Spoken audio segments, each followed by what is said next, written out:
C'est un événement qu'aucun fan de Johnny Clegg n'aurait manqué. 3 ans exactement après la mort du musicien à 66 ans, un grand concert organisé dans le parc botanique de Johannesburg permet enfin à ses fils de lui rendre hommage. Je pense que notre père est en train de nous sourire de là-haut parce que c'est exactement comme ça qu'il voulait qu'on se souvienne de lui.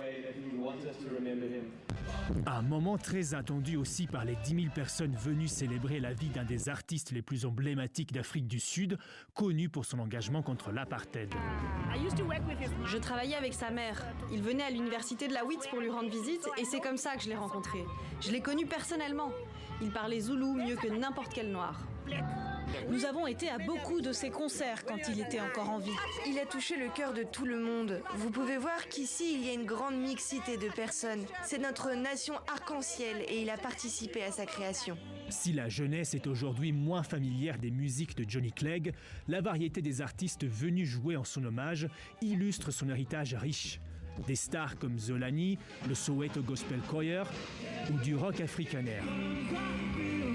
Mais le plus attendu, c'est son fils, Jesse Clegg, lui aussi musicien.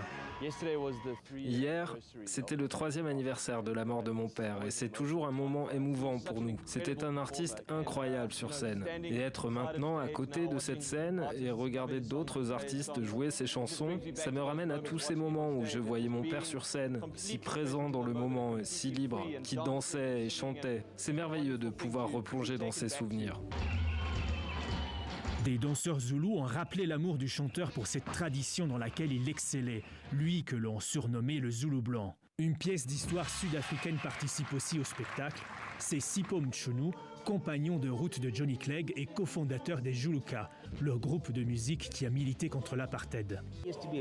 On s'amusait à l'époque, on marchait dans la rue, on chantait ensemble, on a bien rigolé ensemble. On dormait souvent dans des parcs et sa mère se plaignait. Elle nous disait « Pourquoi vous faites ça ?» Les policiers nous couraient tout le temps après dans les rues. Ils n'aimaient pas ça. On a bien rigolé ensemble, vraiment beaucoup. Et c'est avec la chanson The Crossing, écrite par Johnny Clegg et dédiée à son ami Doudou Ndlovu, mort assassiné, que le concert se termine. Une chanson inspirée des rites funéraires zoulous pour accompagner l'âme à rejoindre le monde des ancêtres.